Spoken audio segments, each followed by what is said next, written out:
Hello everyone, welcome to Chapter Hunt. I am Radhika. In this video, we will cover Science Class 7 NCERT Chapter 9 Soil Part 2. I have made Part 1 video of this chapter. If you have not seen Part 1, watch that before.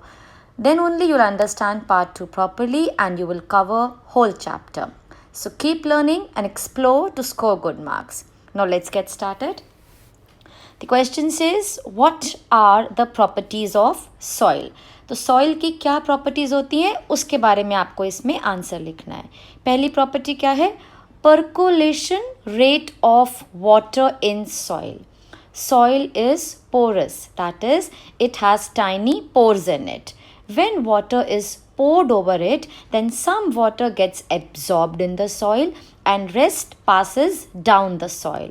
The process of passing down water slowly through the soil is called percolation of water. The rate at which water percolates or moves through soils may vary in different kinds of soil. Some soils absorb water while others allow it to flow through them. Now, the rate of percolation can be calculated by, there's a formula, percolation rate, that is equal to amount of water in milliliters upon percolation time, that is in minutes. Now, percolation of soil.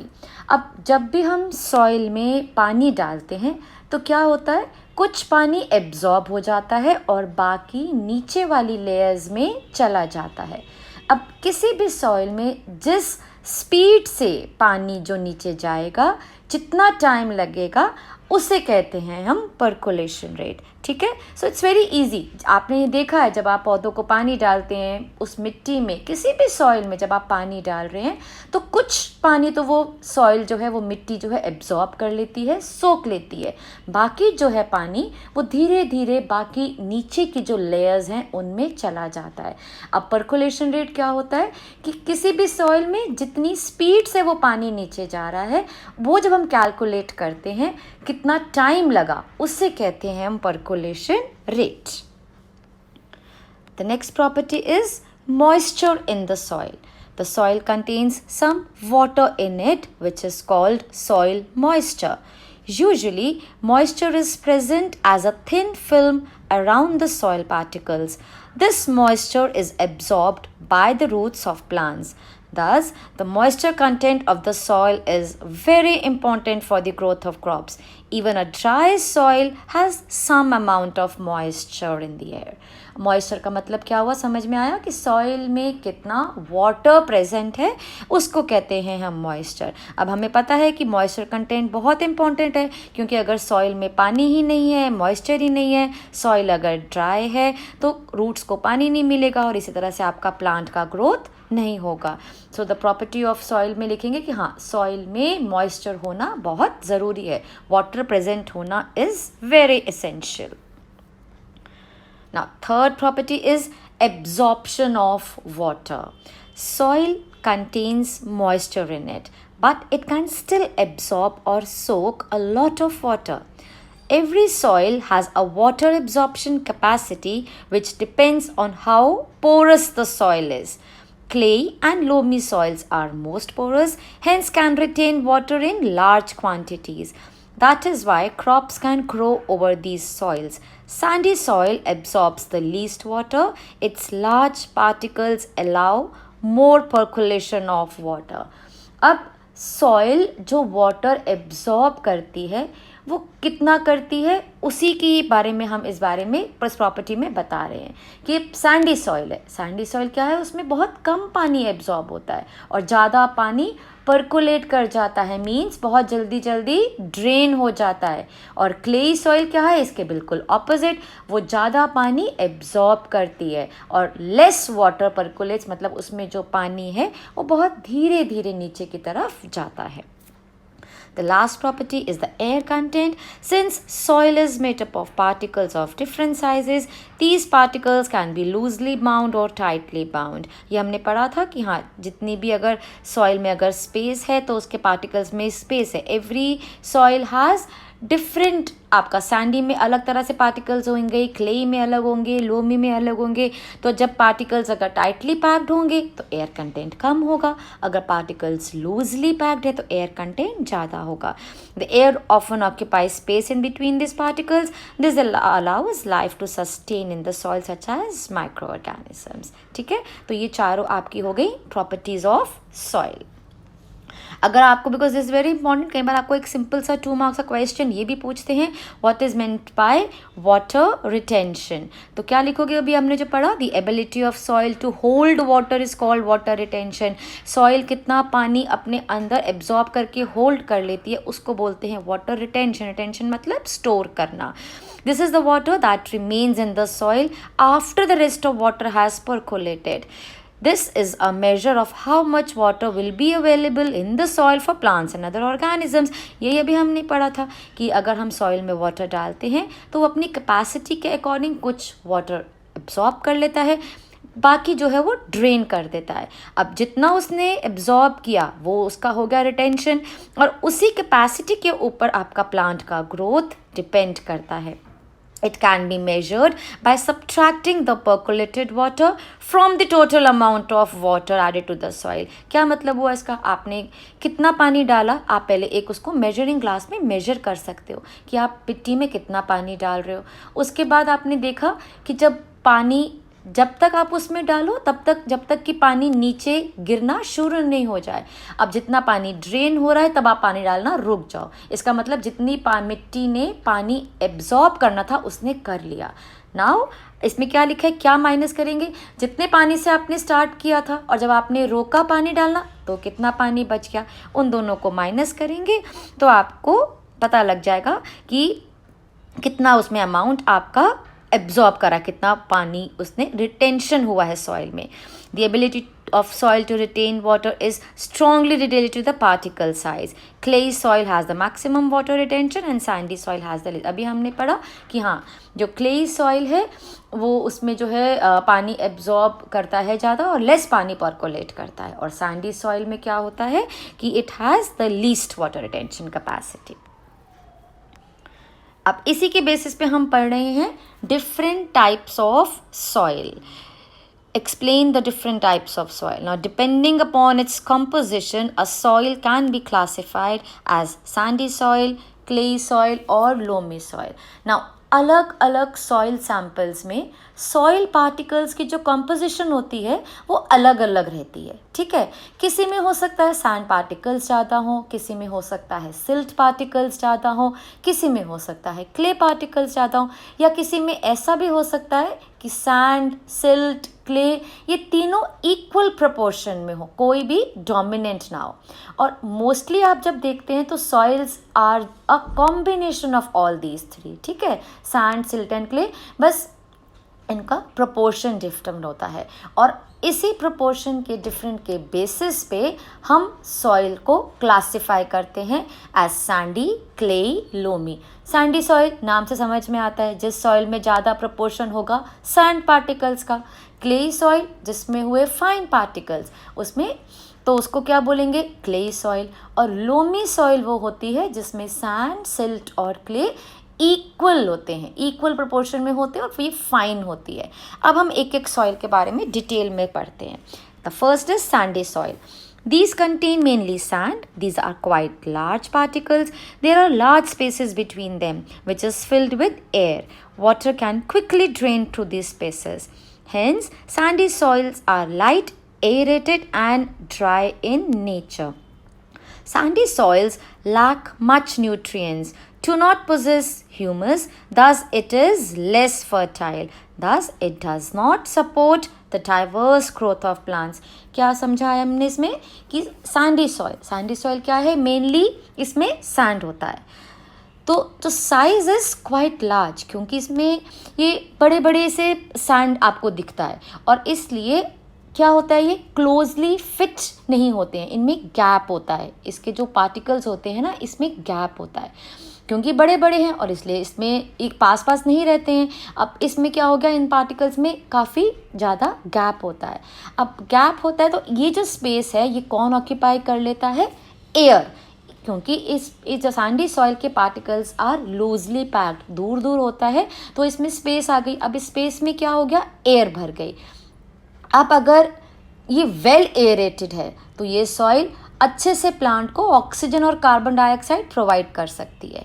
ठीक है, अब ऐसी soils में जिसमें space कम है, इसी वजह से जब ये सैंडी सॉइल है तो ये इरिगेशन में काम नहीं आती है, क्योंकि इसका क्या होता है, पानी जो है इसमें फटाफट नीचे चला जाता है। ठीक है, sandy soil can not retain water, it can't hold much moisture, thus it is not good for plants. अब सैंडी सॉइल जो है इसमें न्यूट्रिएंट्स को भी होल्ड नहीं कर सकती है, तो इन्हीं रीज़न से हम कहते हैं कि सैंडी सॉइल्स में हम ज़्यादा वेजिटेशन नहीं कर सकते। इसीलिए आपने देखा होगा कि जो सैंडी सॉइल्स हैं ये ज़्यादातर हमें डेजर्ट्स में देखने को मिलता है। ठीक है, अब आते हैं नेक्स्ट में clay soil.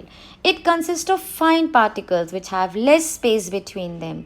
Since particles are smaller and packed tightly so that it leaves a little space for air, the tiny particles have gaps which allow absorption of water in the clay soils easily and very slowly. These also contain very little humus. It is heavier than sandy soil. Clay soil is more fertile than sandy soil and hence suitable for the growth of different kinds of plants. Now, clay soil is very sticky and can be used to make pots, bricks, toys, statues, etc. अब क्या पढ़ा हमने, clay soil में क्या होते हैं, clay particles. These particles are small as compared to sand. और ये क्या होते हैं, ये tightly packed होते हैं, इनमें जो space होती है वो कम होती है। तो अब इससे क्या हुआ, एयर के लिए इस सॉइल में ज़्यादा स्पेस नहीं बचा है, so this is not well aerated. अब ऑक्सीजन सप्लाई भी अच्छे से नहीं हो पाता। अब प्लांट लेकिन इसमें स्पेस कम होती है, बट इससे क्या फ़ायदा हुआ, एयर तो कम हुआ बट पानी को ये होल्ड ज़्यादा कर सकता है, आसानी से पानी इसमें नीचे नहीं जाता है। That means water drains very slowly, नीचे नीचे बहुत धीरे जाता है। इसीलिए जो है we say that clay soil is more fertile than sandy soil, और इसलिए इसमें आप वेजिटेशन कर सकते हैं। और क्ले सॉइल का क्या बेनिफिट होता है, क्योंकि क्ले सॉइल बहुत स्टिकी होती है, इसलिए इससे पॉटर पॉट्स बनाते हैं, टॉय स्टैचूज़ बनते हैं, तो ये सब भी क्ले सॉइल के यूजेस हैं। Now, the third is the loamy soil. Loamy soil contains a similar amount of large and small particles in them. अब loamy soil में तीनों तरह की होती हैं, ठीक है। It is a mixture of sand, clay and silt with small amount of humus in it. Therefore, it is very fertile and the best topsoil for growing plants. It has water holding capacity and excess water can also be drained out easily. Now, loamy soil को हम बोलते हैं कि it is the best soil जिसमें आप crops grow कर सकते हैं। क्यों? क्योंकि ये एक मिक्सचर है सैंड, सिल्ट, क्ले का। इसमें ह्यूमस भी बहुत ज़्यादा होता है, और ह्यूमस से क्या होता है, हमें ह्यूमस से फर्टिलिटी प्रोवाइड होती है। अब फर्टाइल सॉइल का मतलब क्या होता है, फर्टाइल सॉइल का मतलब कि वो सॉइल जो प्लांट्स को अच्छे न्यूट्रिएंट्स प्रोवाइड कर सकती है, और अगर अच्छे न्यूट्रिएंट्स प्रोवाइड करेगी तो आपका प्लांट ग्रोथ अच्छा होगा।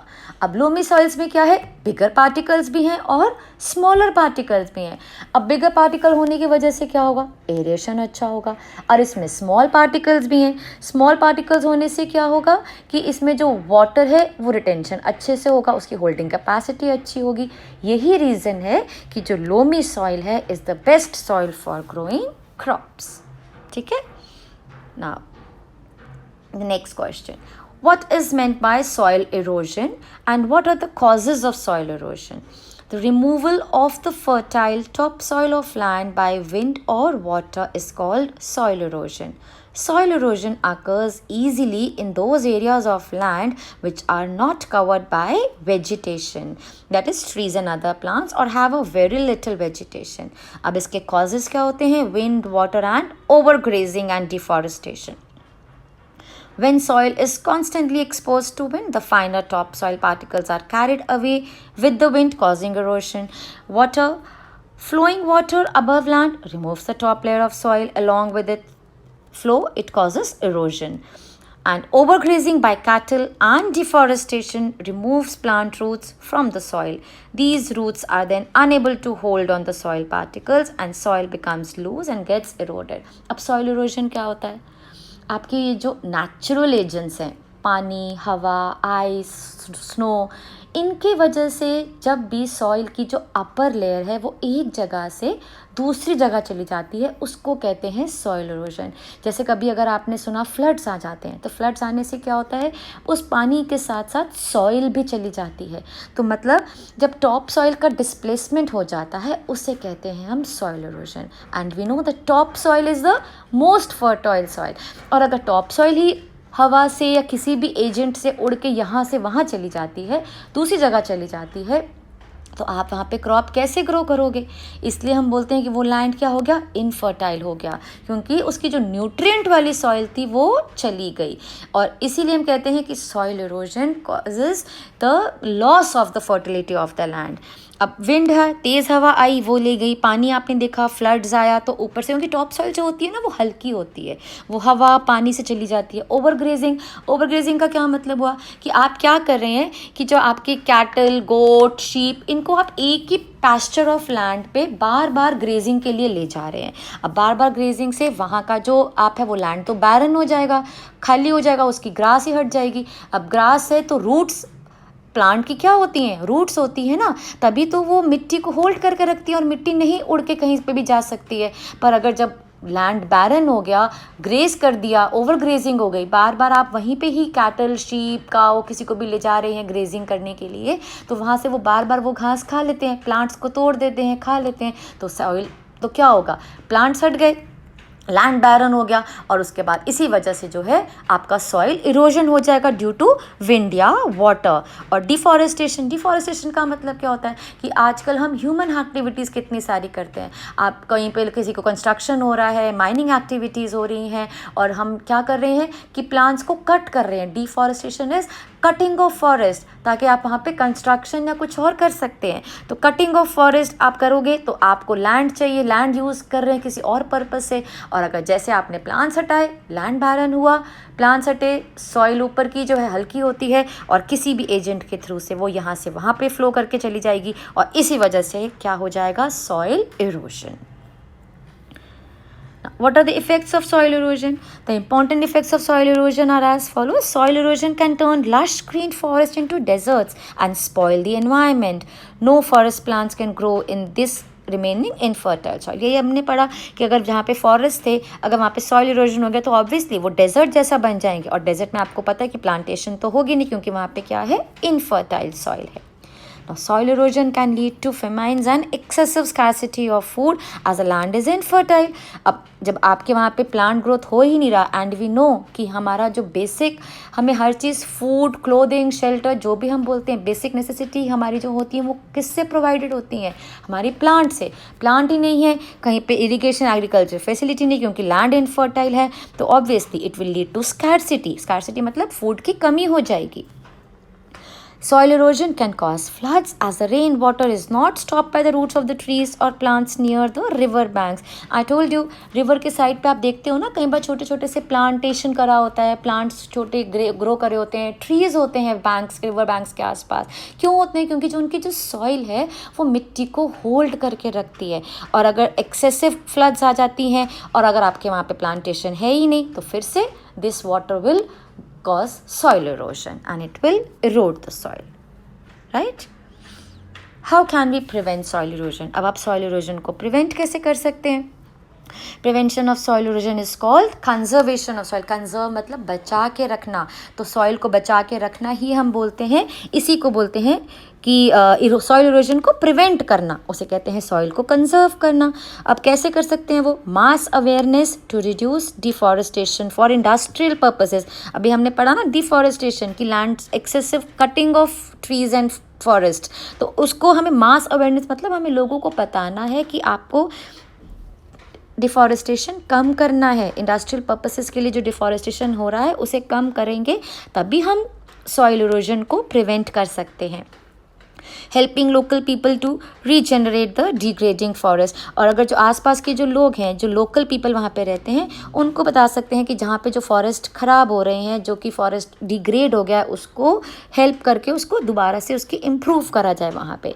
Planting trees on barren lands to limit erosion of soil. जहाँ पे आपको लग रहा है कि लैंड बैरन हो गया, कुछ भी वहाँ पे प्लांट ग्रोथ नहीं है, तो आप वहाँ पे ट्रीज प्लांट करो। Avoid over grazing of grass lands, एक ही जगह पे बार बार ग्रेजिंग मत करवाओ।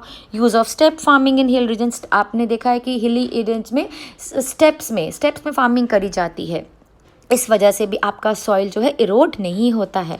And added layer of fertilizers can protect soil from getting eroded as they add on the additional layer of production। आपका layer of fertilizers भी add करने से आप soil erosion को prevent कर सकते हैं। Building retaining walls around areas known for soil erosion can limit the amount of soil eroded। ठीक है, आप जब कहीं पर आप देखते हैं कि floods भी अगर होते हैं तो वहाँ पे डैम्स और embankments build करे जाते हैं, इन सब चीज़ों से आप सॉइल इरोजन को प्रिवेंट कर सकते हैं। या आपसे पूछा जाए कि give us the methods of conservation of soil, so the answer remains the same. Now next question says, which type of soil is best for growing cotton? Now cotton crop requires soil that does not retain water but can hold air. For this purpose, sandy loam, that is loam with more sand, is used to grow cotton। तो मतलब cotton के लिए क्या sandy loam और loam, क्योंकि उसमें क्या है which drains water easily and can hold plenty of air, जो कि उसके लिए ग्रोथ के लिए ज़रूरी है, तो हमें ये वाली सॉइल चाहिए होती है for growth of cotton. Now which type of soil is best for growing lentils? For lentils, मसूर and other pulses, loamy soil is required that can drain water without retaining it. Pulses के लिए loamy soil are best because उसमें आसानी से water drain हो जाता है। ठीक है, now which type of soil is best for growing paddy? For paddy, soils rich in clay and organic matter and having a good capacity to retain water are ideal। paddy यानी rice, उसको क्या चाहिए? soils rich in clay and organic matter and having a good capacity to retain water are ideal। Now which type of soil is best for growing wheat and gram? Clayey and loamy soils are both suitable for growing cereals like wheat and gram. Such soils are good at retaining water. Crops such as wheat are grown in the fine clay soils because they are rich in humus and are very fertile। wheat and gram मतलब यानी चने की दाल, इसको क्या चाहिए? clay and loamy soil because we know such soils are rich in humus, very fertile and good at retaining water। तो आपको यही जो प्रॉपर्टीज़ अगर आपको सैंडी, क्लेई, लोमी की याद हो जाती हैं तो आप ये वाले आंसर्स कोई भी आपको आता लगेंगे तो आप इन तरह के आंसर्स को, क्वेश्चंस को आंसर इजीली कर पाओगे। Now, write an experiment to find out the presence of different sized particles in soil। ठीक है, एक हम आप एक्सपेरिमेंट्स लिखेंगे क्योंकि एक्सपेरिमेंट्स भी आपको एग्जामिनेशन में पूछे जाते हैं। इसमें आपने क्या करना है, I have not made the diagram because the diagram is given in your NCERT. इस वाली एक्सपेरिमेंट का डायग्राम है is on your page 97 of NCERT science book. क्या करेंगे इसमें? Take little soil, prick the clumps with your hand to powder it। Now take a glass tumbler 3/4 filled with water and then add a handful of soil to it। Stir it well with a stick to dissolve the soil। Now let it stand undisturbed for some time। Afterwards observe it। You will see layers of particles in different sizes। अब हम इस experiment में क्या देख रहे हैं? Soil के different sized particles. Soil को क्या करना है? थोड़ा सा आप सॉइल लीजिए, सॉइल को हाथ से ब्रेक कर दो, मतलब उसका छोटा कर दो, उसको पाउडर कर दो। उसके बाद एक ग्लास लेना है, 3/4 उस ग्लास को पानी से भर दो और अब जो सॉइल हमने पाउडर कर दी है उस सॉइल को इस ग्लास में डालो। अच्छे से स्टिर करो, स्टिर मतलब मिक्स कर दो। अब इस ग्लास को ऐसे ही रख दो अनडिस्टर्ब्ड, आपने इसको हिलाना नहीं है, थोड़ी देर के लिए ऐसे ही एक तरफ रख दो। क्या देखोगे आप? You will see different layers of particles of different sizes. Gravel जो मतलब मोटे पत्थर होते हैं, बड़े वाले स्टोन्स, वो नीचे आ जाते हैं। उसके ऊपर आप देखोगे सैंड, फिर उसके ऊपर क्ले, फिर आपको दिखेगा वाटर और सबसे ऊपर ह्यूमस। सो इस एक्सपेरिमेंट के बाद यू विल सी सैंड में अलग अलग तरह के पार्टिकल्स होते हैं। Right, coming to the next question which says explain percolation rate with the help of an experiment. हमने percolation rate पढ़ा था, अब इसके लिए आपको एक experiment से इसको दिखाना है. इस वाले एक्सपेरिमेंट का जो डायग्राम है, the figure is on page 100 of your NCERT text book. Now we will try to find out how fast the water passes down the soil. उसी को ही हम बोलते हैं percolation rate. For this we need a hollow cylinder और a pipe और a small tin can. First I will read the experiment, फिर मैं आपको एक ही बार इसको समझाती हूँ. Now, for this we need a hollow cylinder or a pipe or a small tin can. Place the pipe about 2 centimeter deep in the ground. Pour 300 milliliter water in the can slowly. Note the time when you start pouring water. When all the water has percolated, leaving the pipe empty, note the time again. Percolation rate is equal to amount of water in milliliters upon percolation rate time in minute. Now suppose that for a certain sample it took 30 minutes for 300 milliliter to percolate. So percolation rate is equal to 300 by 30, that comes to 10 milliliter per minute. Now percolation rate of water is different in different types of soil. It is highest in the sandy soil and least in the clay soil. अब soil में कितना percolation rate होता है, मतलब कितना percolation rate को समझने के लिए आप एक्सपेरिमेंट कर रहे हो. इसके लिए आपने क्या लेना है, एक हॉलो पाइप, खोखला खाली, ठीक है, या एक पाइप ले सकते हो या कोई एक स्मॉल टिन कैन भी ले सकते हो.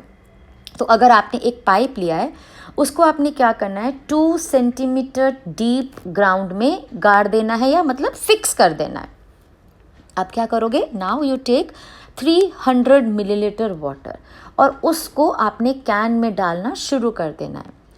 टाइम नोट कर लो, और अब आपने जो पानी डालना शुरू करा है वो वाला टाइम आप इसको नोट कर लो. धीरे धीरे क्या होगा कि पानी सॉइल की नीचे लेयर्स में जाता जाएगा और आपकी जो पाइप है वो खाली होती जाएगी. जब पानी खाली हो जाएगा, तब आप उसमें उसका टाइम नोट करो. इससे पता लगेगा हमें कि किसी पर्टिकुलर क्वांटिटी के पानी को सॉइल में बिल्कुल नीचे जाने में कितना टाइम लगा.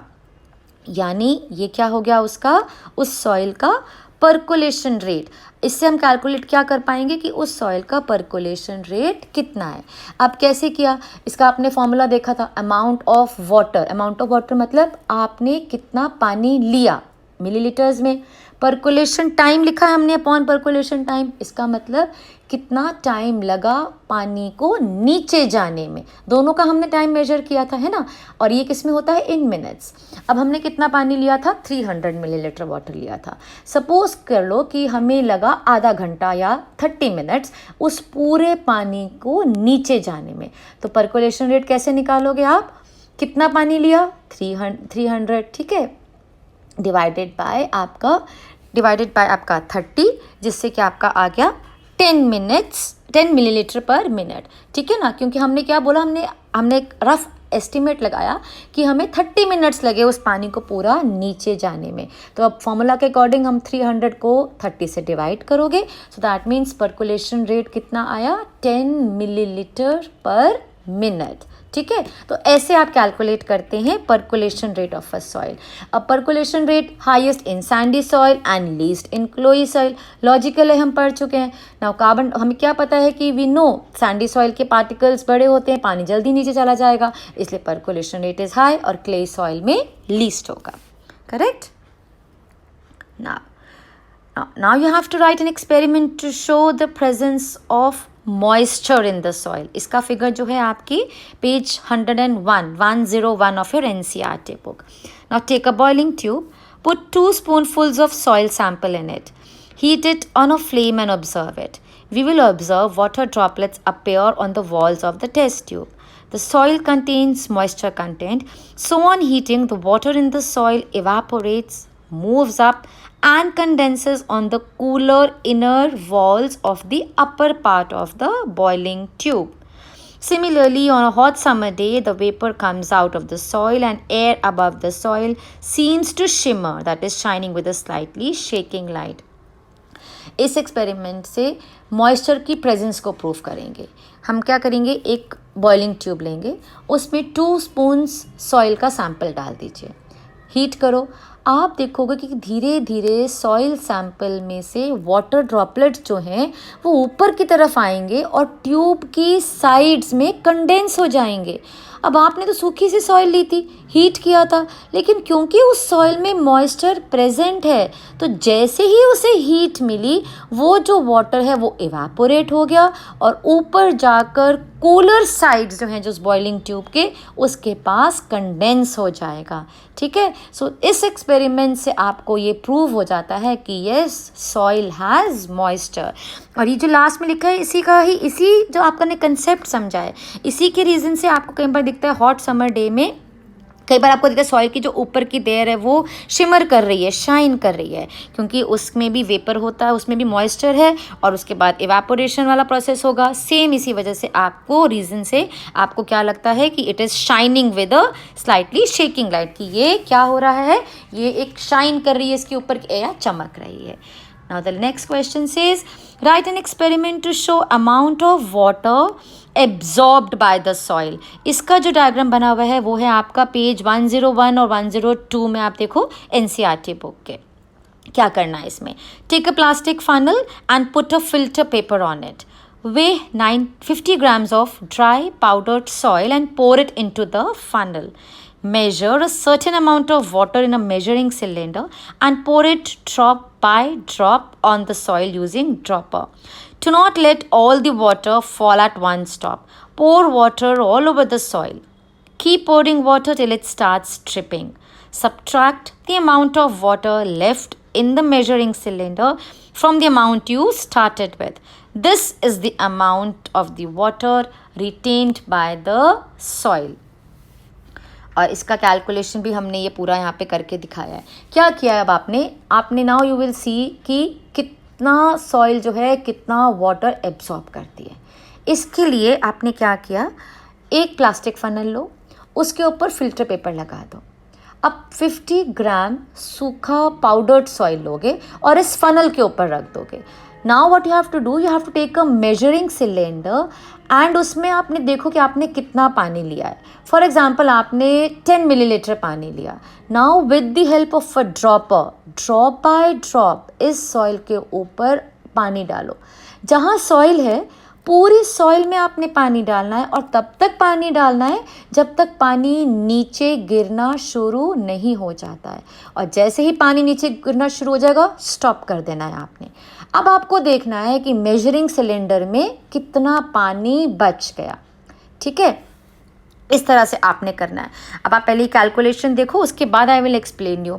इसमें वेट ऑफ सॉइल आपको दिया है, पानी पहले कितना था, और अब हम क्या लिख रहे हैं, final volume of water in the measuring cylinder 5 ml।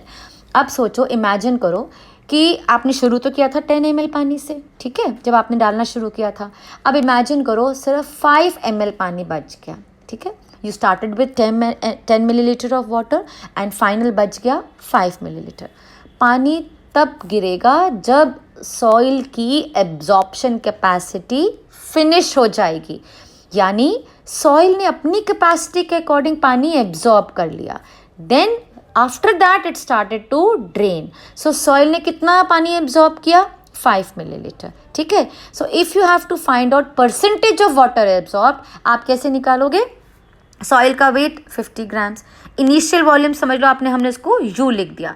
Initial volume मतलब इनिशियल मतलब किससे शुरू किया था, कितने पानी लेके हमने शुरू किया था, वो कितना था 10 मिलीलीटर।